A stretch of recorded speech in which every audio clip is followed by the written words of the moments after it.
In the stillness of a backyard evening, a simple sentence, "You got his patience," opens the door to a connection neither of us expected. What began as quiet conversation soon became something deeper, a bond that lingered in every glance, every pause, every touch too brief to ignore. Part 1, The Backyard Evening, expanded, for 50 words, the evening had settled into one of those gentle silences that only a backyard can hold. The world outside seemed distant, muffled cars on the street, the faint call of a night bird, but here, beneath the old trees and the faint glow of the porch light, everything was still. He sat on the worn wooden bench at the far end of the yard, his legs stretched out, his thoughts wandering in the soft quiet after dinner. The scent of jasmine floated on the cool breeze, mingling with the earthy smell of freshly cut grass. Then, the screen door opened with a familiar creak. He glanced up, and there she was, his father's friend, a woman in her mid-30s, graceful in the kind of way that didn't demand attention but held it nonetheless. She carried 2 cups of tea, the steam rising in delicate ribbons. Without a word at first, she crossed the patio and joined him, lowering herself onto the bench with the ease of someone who belonged in the space. The bench gave a soft groan as the weight shifted, and her shoulder brushed his for just an instant before she settled, close enough that their warmth mingled. She handed him one of the cups. Her fingers lingered on the rim just as he reached for it, and though it was nothing more than a passing touch, he felt it echo. She smiled, her voice quiet but steady, and said, "You got his patience." The words, simple as they were, held a surprising weight. He looked at her, puzzled for a moment, then softened into a half-smile. He could see in her eyes that she meant it, not as a casual remark but as something truer, a recognition of the father in him. Yet it didn't feel distant or formal, it felt personal, intimate, as though she was comparing more than mannerisms, as though she saw something of herself in the way he waited, listened, observed. For him, her presence carried an unusual comfort. There was familiarity, of course, she had been around for years, yet this evening felt different. The quietness between them wasn't awkward. Instead, it was alive, a hum in the air, something unspoken. He noticed small details he hadn't before, the way the porch light caught in her hair, the calm steadiness of her breathing, the soft line of her profile as she turned toward him. He sipped the tea, its warmth spreading through him, and for the first time that day, he felt the tension ease. She, too, seemed at peace, her hands cradling her cup gently as though she were holding more than tea, but the moment itself. The silence stretched, rich and unhurried, as though the night wanted to make room for whatever this was, quietly beginning. Part 2, First Sparks of Awareness, expanded, for 50 words, the conversation began where one might expect, with his father. She recalled little stories, half-forgotten moments from years past, and he listened with the dutiful smile of someone used to hearing familiar tales. But as she spoke, he found his attention drifting, not to the details of the stories, but to her voice itself. It had a warmth that drew him in, low and steady, with a lilt that softened even the sharper edges of memory. What struck him most wasn't the content but the way she leaned in ever so slightly when he responded, her expression open, her eyes steady on his face. It wasn't casual listening, it was something deeper, as if she was seeing him as more than his father's son. He realized, almost with a start, how rare it was to feel that kind of attention. She asked about his work, about what he was reading these days, small things that most people brushed over quickly. But she didn't rush. When he answered, she tilted her head just a little, her hair falling against her cheek, the porch light catching on the strands. He noticed how her lips curved in the faintest smile when he spoke with conviction. That smile carried no judgment, only a quiet respect that made him want to keep talking. For her part, she was quietly surprised by him.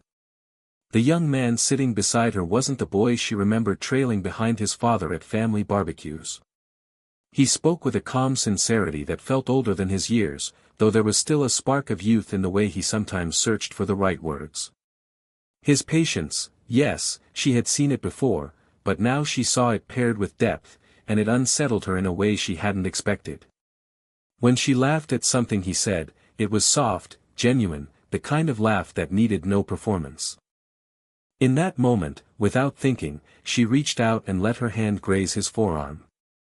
It was meant as a casual gesture, an emphasis, but the contact lingered in his awareness like an ember catching flame. He felt the warmth of her touch long after she had withdrawn it. The air between them shifted subtly then. Not dramatic, not obvious, but enough for him to sense it. Every glance held a little more weight, every pause stretched just a second longer than it needed to. He found himself studying the curve of her cheek, the way her fingers traced idly along the rim of her teacup. She, in turn, noticed the steadiness in his gaze, unhurried, genuine, and disarming. By the time their conversation trailed into a thoughtful silence, he realized something had changed. She was no longer just his father's friend in this moment. She was a woman, listening to him in a way that made his chest tighten, and he couldn't ignore the first sparks of awareness quietly glowing between them. Part 3, Shared Vulnerability, expanded, for 50 words, as the night deepened, their words began to wander into quieter territory, pulled there naturally by the intimacy of the hour. The easy laughter faded into something softer, more contemplative. He found himself speaking more honestly than he usually did, the kind of honesty that slips out when someone makes you feel safe. "I think people see me as young," he admitted, his voice low. "Capable enough, sure, but not ready. They don't take me seriously. Sometimes I feel like I'm always waiting for permission to be myself." She listened without interruption, her fingers curled loosely around her cup, her gaze fixed on him. There was no impatience, no glance toward the house or her phone, only attention.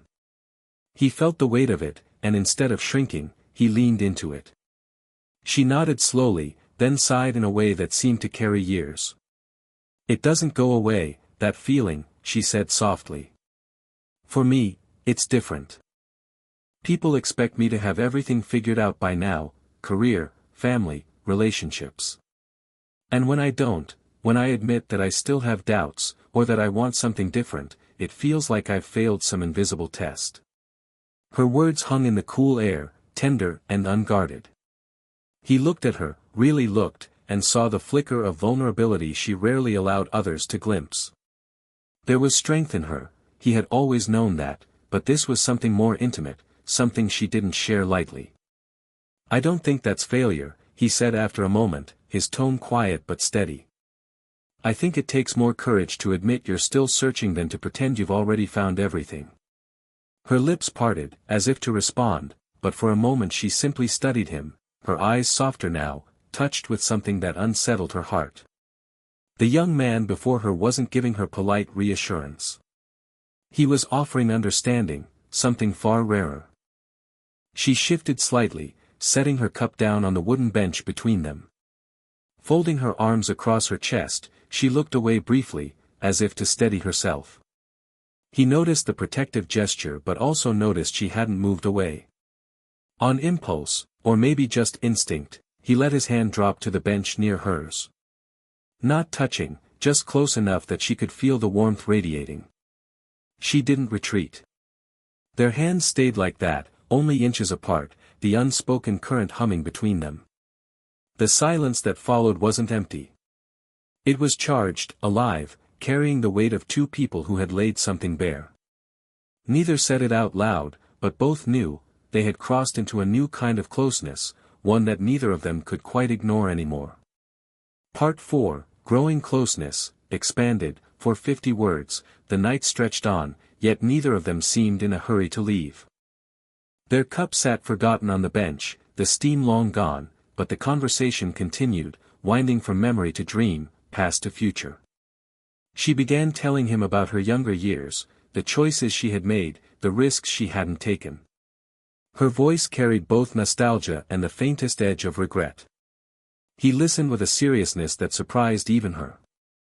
Most people nodded politely at such confessions, but he absorbed them, pausing to ask thoughtful questions, his brows furrowed with genuine interest.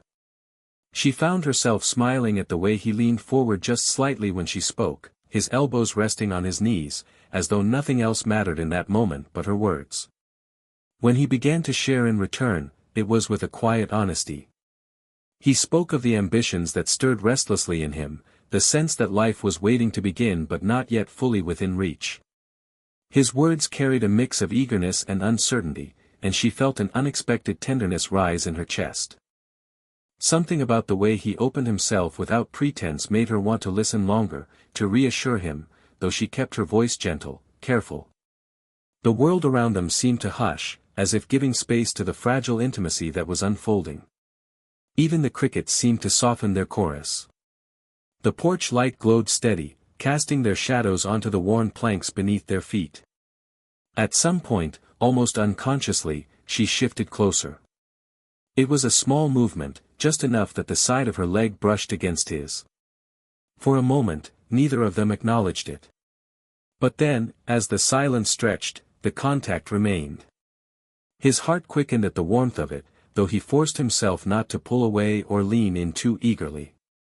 Instead, he stayed still, letting the closeness speak its own quiet language. She noticed the steadiness of his composure, the way he didn't flinch or overreact, and it made her breath catch. There was a kind of maturity in that restraint, and yet the spark of youth was still there, alive, undeniable.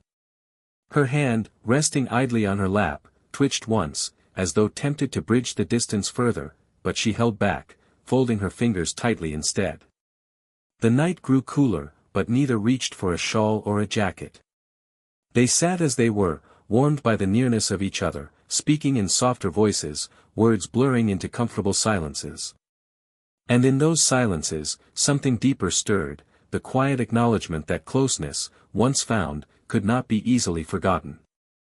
Part 5, the hesitation, expanded, for 50 words, the air between them had grown so charged that even silence felt alive, but it was in that very stillness that reality began to creep back in. She turned her head toward the house, her eyes catching the faint glow from the kitchen window. The thought of his father, her longtime friend, pressed into her mind with sudden weight. She shifted slightly, drawing her leg back so that their knees no longer touched, and in that small movement, the warmth broke. He felt it immediately. The retreat wasn't dramatic, but it stung nonetheless. He had been caught in the ease of their closeness, lulled by the soft rhythm of her voice and the comfort of the night, and now the reminder of boundaries landed sharp in his chest. Her shawl, forgotten on the arm of the bench earlier, was now drawn tighter around her shoulders, a subtle armor. She cleared her throat softly, as though trying to steady herself, and when she spoke again, her words were lighter, safer, touching on trivial things that didn't matter. But he could hear the shift. He could feel it in the careful way she avoided his gaze, the way her laughter no longer carried the same weight. She was retreating into the role expected of her, the responsible one, the cautious one. For him, the ache wasn't just desire, it was the loss of being seen. A moment ago she had looked at him like no one else ever had. Now, she looked at the ground, or the house, anywhere but his eyes. He wanted to speak, to tell her she didn't need to pull away, but his throat tightened. Instead, he sat still, letting the distance stretch. The crickets had grown louder again, filling the space between them with their restless chorus. Finally, she glanced at him, and for a fleeting instant her eyes betrayed her. There was longing there, raw and undeniable, before she masked it again with a faint, careful smile. That glimpse was enough to steady him, even as it broke him. Neither moved closer this time. The cool air pressed firmly between them, reminding them both of the space they were supposed to keep. Yet the silence that followed wasn't one of indifference, it was one of restraint, a battle neither of them had asked for but both were forced to fight. In that hesitation, the night felt heavier, as though the world itself was reminding them of all the reasons this closeness might be wrong, and all the reasons it was already too late to forget. Part 6, the turning point, expanded, for 50 words, the silence stretched, and though it carried restraint, it also carried a pull neither could deny. He studied her profile in the porch light, the way her jaw tightened as though she were holding back words, the faint crease between her brows that hinted at the weight she carried. Finally, his voice broke through, softer than the night air itself. "I don't think anyone's ever listened to me the way you do." The words landed gently, but they unsettled her. She turned toward him, her lips parting as though to reply, but no words came. Instead, she searched his face, as if trying to decide whether to accept what she had just heard, or to dismiss it for both their sakes. What she found in his gaze, open, steady, without demand, softened something inside her she had kept guarded for years. Her breath caught. And for a long moment, she simply looked at him, as if memorizing the honesty written there. Then, with a kind of courage that surprised even herself, she moved. Slowly, carefully, she reached across the narrow space and laid her hand over his. The touch was not bold, not a declaration, but a quiet confession. Her palm rested lightly against the back of his hand, warm and trembling faintly. He froze, not out of hesitation, but out of awe. His heart surged, his pulse quickened, and yet he didn't move, afraid that any sudden shift might break the fragile courage she had offered. She, too, seemed caught in the weight of that simple contact. Her thumb brushed once, absent-mindedly, against his skin, a small, unconscious movement that betrayed more than words ever could. For her, it was a dangerous comfort. For him, it was everything. Neither spoke for several seconds, the quiet filled only by the hum of the night. The world seemed to shrink to that single point of contact, the warmth of her hand anchoring them both in the same unspoken truth. Something real was alive between them, something too deep to ignore. When she finally exhaled, it came out shaky, but she didn't pull away. Instead, she let the weight of her hand linger, as though allowing herself, just for this moment, to forget the reasons why she shouldn't. He swallowed, his voice low, barely above a whisper. "You don't have to say anything." Her eyes flickered up to his, and in them he saw a tenderness that held equal parts desire and fear. But the fear was no longer enough to erase the closeness. Her hand, still resting on his, said everything she couldn't. And for the first time that night, neither of them looked away. Part 7, Quiet Resolution, expanded, for 50 words, the night had deepened into stillness. The world beyond the backyard felt far away, as though it had folded itself out of sight to give them this fragile space. They remained seated side by side, her hand still lightly resting over his, both of them reluctant to move, reluctant to break what had been quietly born between them. But eventually, the cool air reminded them of time passing. She shifted gently, her fingers withdrawing with care, as though afraid the sudden absence would sting. It did, but he also felt the echo of her touch remain, as if it had left its imprint on his skin. She drew a slow breath, her shawl falling around her shoulders again, and looked toward the house. "It's getting late," she said softly. The words were simple, ordinary, but her voice carried a weight that told him she wasn't just speaking about the hour. She was reminding herself of boundaries, of reasons, of the fragile lines they had just stepped across. He nodded, not pressing, not asking for more. His chest ached with the urge to say something, to make her stay a little longer, but he understood. The patience she had once spoken of seemed to guide him now, steadying him against the pull of his own longing. When they finally rose from the bench, it was with a quiet grace, as though moving too quickly might shatter what lingered between them. He held the door open for her, the glow of the kitchen light spilling across their faces. She stepped past him, but not before her hand brushed his arm in thanks, soft, deliberate, the faintest pause in her movement betraying her reluctance to let go too soon. He caught her gaze in that moment, and what he saw steadied him. It wasn't a promise, not yet, not anything so sure, but it was not dismissal either. Her eyes held warmth, an unspoken acknowledgement that what had happened mattered, even if neither of them could name it aloud. Inside, the quiet of the house greeted them, unchanged, unaware. Yet something between them had shifted irreversibly. They walked side by side down the hall, their steps in unison, each acutely aware of the other's presence. At the edge of parting, she turned to him with a soft smile, one touched with tenderness and restraint.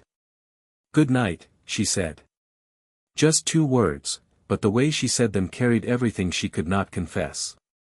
He returned the smile, holding her gaze a fraction longer than custom would allow. "Good night," he whispered back. And though they parted, the moment lingered like a quiet promise, unfinished, unspoken, but deeply alive.